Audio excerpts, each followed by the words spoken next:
Animoy may ginawa siyang nakakahiyang bagay. Nang makarating siya, tinabihan siya ng mami at daddy niya. Ang magkabila niyang braso ay nakakawit sa braso ng mga ito. Naglakad na sila. Nanginginig ka, Claire. Mahinang saad ng mami niya. Well, that's true. Nanginginig siya ngayon. Sinubukan niyang huwag mangyari yun pero ayaw talaga.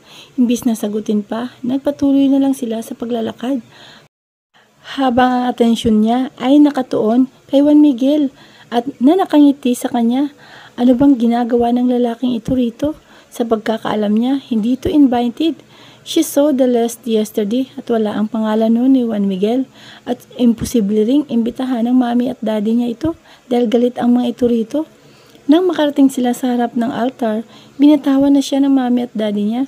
Sandaling kinausap ng daddy niya si Bernard. Pagkuwan ay lumapit ito sa kanya. She secretly rolled her eyes nang makitang nakangiti ito sa kanya. Are you ready, Claire? Huwag mo akong tanungin, Bernard. Obvious naman na hindi ako excited, diba? Mahina niyang sagot na sapat lang na sila ang makakarinig. Pwede bang kahit ngayon lang, tigilan mo na yung pagiging makitid ang utak mo? Sa ating dalawa, ikaw ang may makitid ang utak.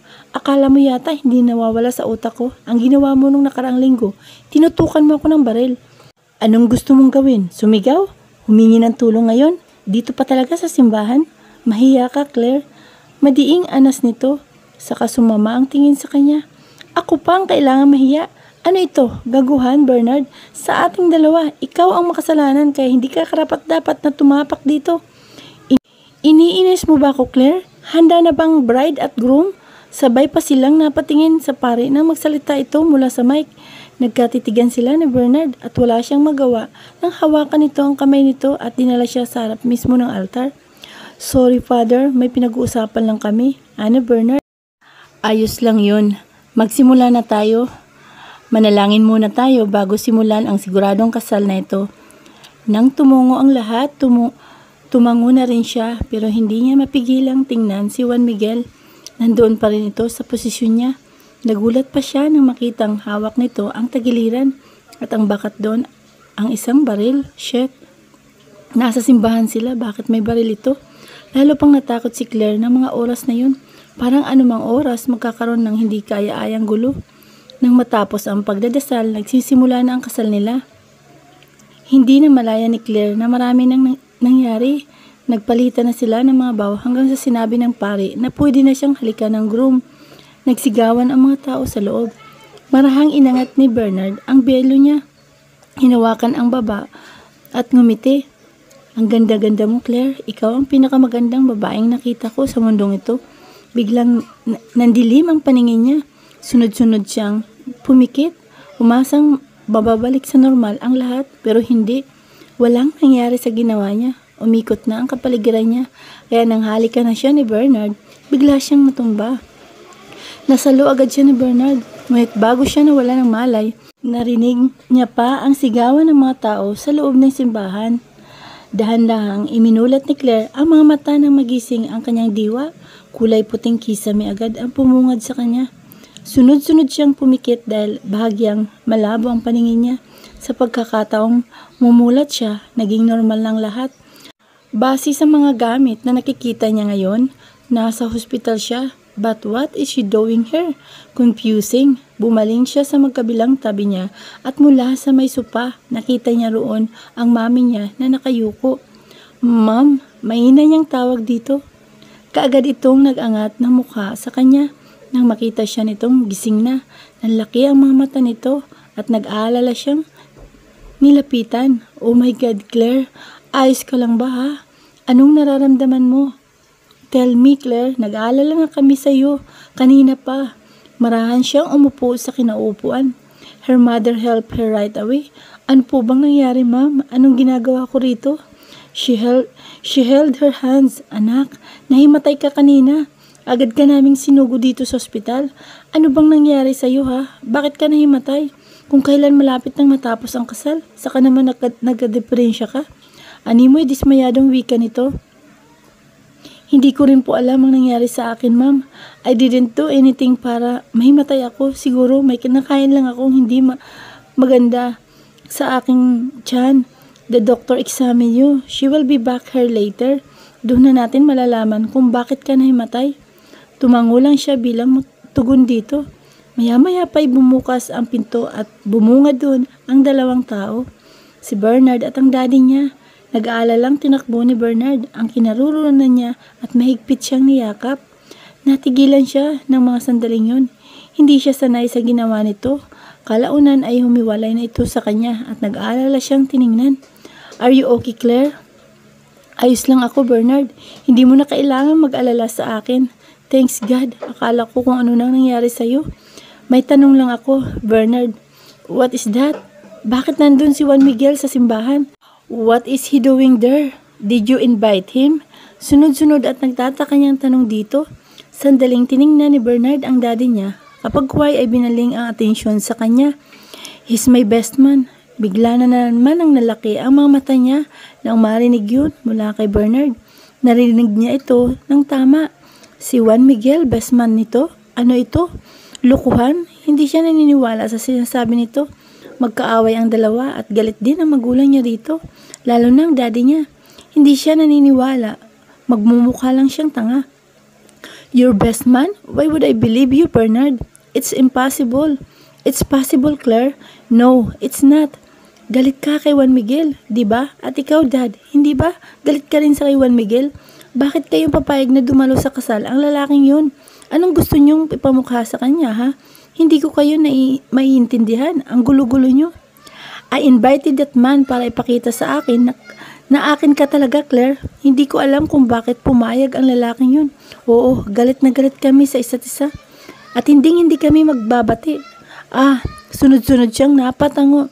You invited him para ipakita na ikakasal na tayo? Para ipahanga na ikakasal na tayo? Ang yabang mo talaga, Bernard. Napilitan lang naman akong pakasalan ka dahil iyon ang gusto ng mami at daddy. Wala nang kasal na mangyayari. Binalingan niya ang daddy niya. Hindi ko na po hayaan na mangyari ang gusto nyo. Ako po ang magdidesisyon at sa ayaw at sa gusto nyo. Itutuloy ang kasal, Claire. Madiing wika ng daddy niya. No, Dad. Please lang. Itigil na po natin to. Hayaan nyo na po akong bumalik sa dati kong buhay. Ayaw ko ng ganito. Parang kontrolado ako. Hindi ko na magagawa ang mga gusto nyo. At higit sa lahat, ako dapat ang pipili sa lalaking pakakasalan ko. Napaluha na lang siya ng mga sandaling yun. Tumalim ang tingin ng daddy niya sa kanya. Umangat ang isang kamay nito at nang akmang sasampalin na siya, biglang bumukas ang pinto at bumungad ang isang doktora sa kanila. I already done testing her blood, anito habang papalapit sa kanila. Yung pagkakahimatay niya, normal lang yun. Hindi niyo po kailangan mabahala. What do you mean, Doc? Pwedeng sabihin mo na agad kung anong nangyari sa anak ko? Kanina pa kami nag-aalala sa kanya, sabi ng mami niya habang sapo-sapo ang ulo niya.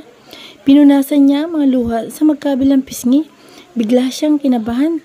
Sa tingin niya hindi pa siya handa para pakinggan ang sasabihin ng doktora. Normal lang ang nangyari sa kanya. Yun ang sabi nito. Imbis na matuwa, nabahala pa siya. Ever since hindi pa ito nangyayari sa kanya. Malusog naman siya para biglang mahimatay. When I tested her blood, the result was positive.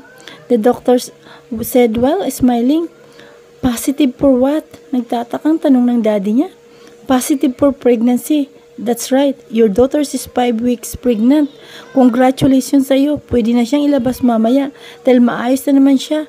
I have to go. If you need me, don't hesitate to ask for me. Okay? Lahat sila'y natulala. Hindi nila napansin na wala ng doktora. Napamaang si Claire nang marinig yun. She's pregnant. She's 5 weeks pregnant. Oh my God. Nang tingnan niya ang tatlo, gulat na gulat ang mga ito na halos hindi na kumibo. Kagad na nakaramdam ng takot si Claire ng mga sandaling yun. Kung may kapangyarihan nga lang siya, baka nag-teleport na siya. You're pregnant? Mahina at hindi makapaniwalang tanong ni Bernard. Pero kalaunan ay gumuhit ang ngiti sa mga labi nito. Buntis ka talaga, Claire? No joke?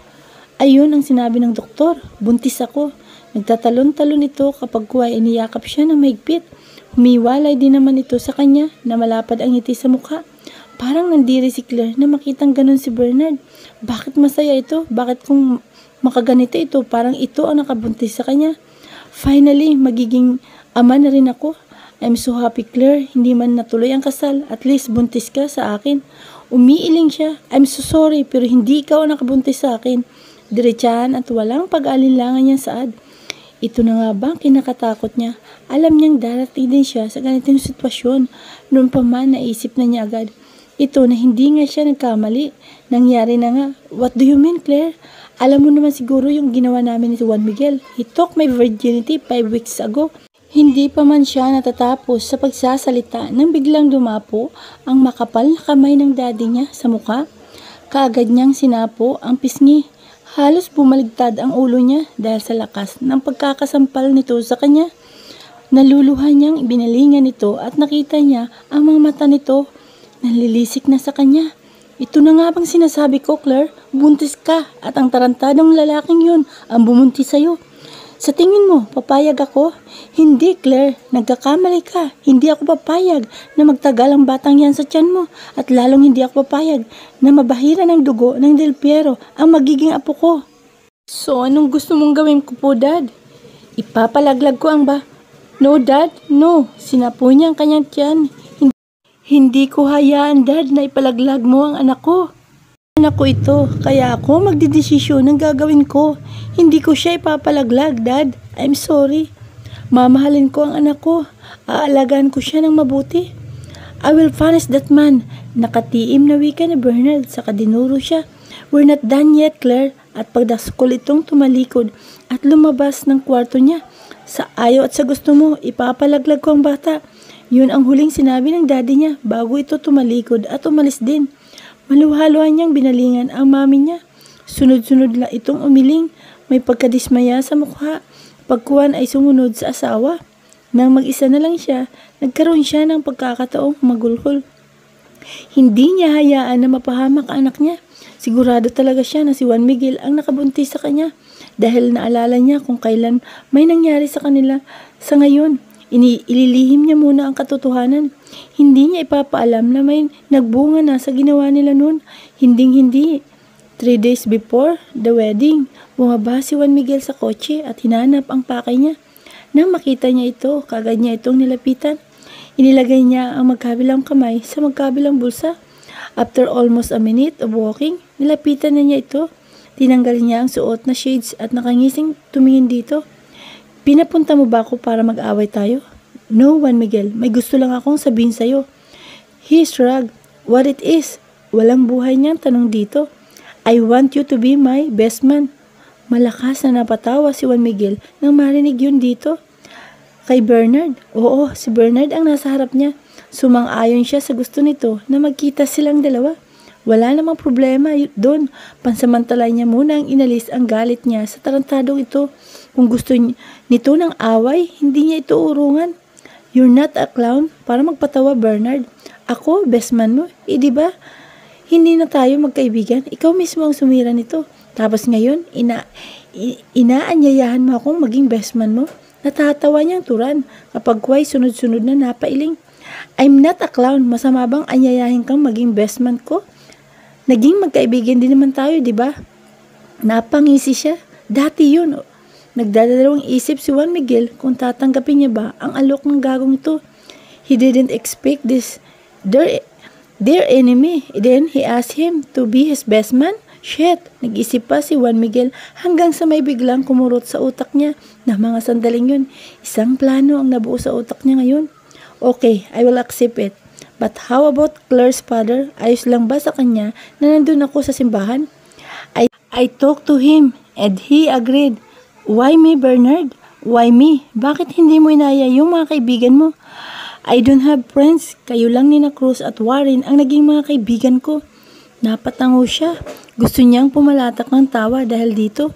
Hindi talaga siya makapaniwala na alokin siya ni Bernard na maging best man. Kung gusto nito, sige, tatanggapin niya. Pero sisiguraduhin niyang mangyayari ang pinaplano niya ngayon. Are we done? Can I leave? Sure. See you on our wedding day, Juan Miguel. Nginisiyan lang niya ito. Kapag Juan, naglakad na pabalik sa sasakyan. Nang makasakay, sinarado na rin niya ang pinto at pinatakbo agad ang sasakyan. Ilang segundo siyang nanahimik kaya ngayon gagawin na niya matagal na niyang gustong gawin.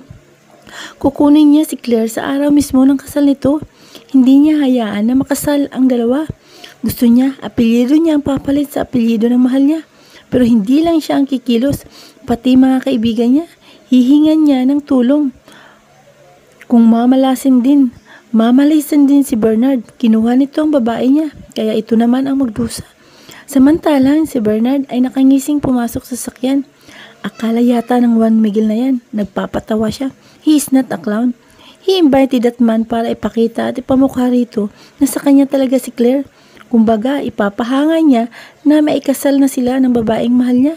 Pagkatapos niyang maikasal, hindi na nito maaagaw sa kanya si Claire dahil pag-aari na niya ito habang buhay. Habang buhay siya, hindi niya maaagaw si Claire sa akin. Ani mo bulong ni Bernard sa sarili. Dad, saan mo ako dadalhin? Tanong ni Claire sa ama niya habang hila-hila siya nito patungo sa ikalawang palapag ng bahay nila. Humagulhol na siya pero hindi man lang nito nagawang sagutin siya. Nagpatuloy ito sa paghila sa kanya at dahil malakas ang daddy niya, hindi niya nagawang makapalag dito. Parang laruan lang siya kung hilahin ito. Nang makarating sila sa ikalawang palapag, kaagad nitong tinungo ang kwarto niya. Pabalibag siyang pinasok sa loob dahilan para mapahiga siya sa sahig. Nalilisik ang mga mata nito sa kanya. Animoy papatay na ito ng mga oras na yun. Simula ngayong araw, wala ka ng karapatang lumabas sa kwarto. Ama mo ako kaya susundin mo ang gusto ko. Hindi ka pwedeng lumabas, Claire. Wala akong pakialam kung umiyak ka ng umiyak. Parusa mo na yan sa pagiging malandi mo. Tila pinagsakloban ng langit at lupa si Claire na marinig yun mula sa ama niya. Did he call her malandi? Parang may tumagos na isang palaso sa kanyang dibdib. Bakit ganito ang tingin nito sa kanya? Sarili niyang anak tinawag na malandi? Anong klase siyang tao? Humagulhol na tumayo si Claire sa pagkakahandusay sa sahig at nakatiim na tiningnan ang ama niya. Parusa ko sa pagiging malandi ko. Did you hear yourself, Dad? Sarili mong anak, huwag mong ganyanin. Sa totoo nga, dapat tanggapin niyo ang nangyari sa akin. Hindi ganyan, hindi ang maliitin ako. Nabuntis lang ako, Dad. Malandi na agad. Galit siyang nilapitan ito sa kapinanggigilan ang baba niya. Ama mo ako, kaya huwag mo akong sasagutin ng ganyan. Sigaw nito sa mukha niya. Agresibo niyang inalis sa kamay nito ang baba sa kabahagyang lumayo rito. Sana isipin mo rin na anak mo ako, Dad. Tanong lang, anak mo pa ba ako, Dad? Anak pa ba ang turing mo sa akin? Kasi kung ako ang tatanungin, masasabi kong hindi. Bakit kasi yung gusto niyo para sa akin dapat mangyayari? Pero paano kung hindi ko gusto ang bagay na gusto niyong gawin ko? It hurts me, Dad. Tinatanggalan niyo po ako ng karapatang magawa ang gusto ko. You controlled my life without knowing kung ano ang nararamdaman ko. Hindi dapat kayo ang nagdidesisyon kung sino ang pakakasalon ko, kundi ako mismo. Bakit kayo ba ang mahihirapan sa dulo? Hindi naman, di ba? Ang sama-sama mong ama, ikaw rin naman na may dahilan nito kung bakit kita sinasagot ngayon. Nang dahil sa inyo, nag-iba ang pag-uugali ko. Tinanggalan niyo ako ng karapatang mabuhay na masaya. Hindi nyo na sana ako binuhay kung ganyan kayo sa akin. Sana nung sanggol pa ako, pinatay nyo na lang ako para hindi ko maranasan ang mga ganito. Parang halimaw siyang sinampal ng ama niya dahil sa sobrang lakas nun, napaupo siya sa kama niya. Sinapo niya ang pisngi at tiningnan nito. Halos mag-apoy na mga mata nito. Parang anumang oras ay may lalabas ng apoy dahil sa tindi ng galit. Gagawin mo pa ba akong kriminal? Mas gugustuhin kong hindi ka na lang nabuhay dahil gaganintuhin mo lang din pala kami ng mami mo. Hindi mo na kami nirespeto bilang magulang mo. Wala ka ng respetong babae ka. Mahirap bang gawin ang gusto namin? Ang gusto namin ng mami mo ay maging masaya ka at alam naming si Bernard ang makakagawa nun. Pinatunayan niya na kaya kanyang protektahan sa anumang bagay. That's why we choose Bernard over that. Paking Del Piero. Kaaway ko ang ama ng lalaking yun. Ni Juan Miguel.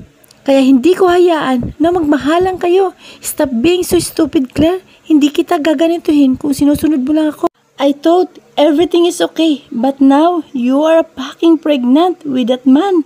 Sa tingin mo, katanggap-tanggap pa yan? Bulyaw nito sa kanya na halos tumalsik na ang mga laway mula sa bibig. Naiiling siyang tumayo. Ayaw mo kasing malamangan ka kaya pinabagsak mo ang kumpanya nila. Gusto mo, mas lamang ka. I heard what I heard. Naiinggit ka sa ama ni Juan Miguel dahil mas mayaman siya kaysa sa'yo. Kaya pinahirapan mo sila. Bakit mo kailangan mainggit? Hindi ka pa kontento sa yamang mayroon ka. Naninira ka. Nandilim ang mukha ng ama niya. Kalaunan ay bigla na lang muli siyang sinampal sa mukha ng malakas na malakas.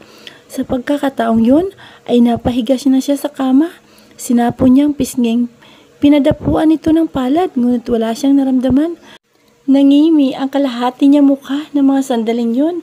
Nang magsalita ang galit na galit niyang ama, binalingan niya ito. You're right, Claire. Ayaw kong malamangan ako dahil tumanda akong ganun ang itinuro sa akin ng lolo mo.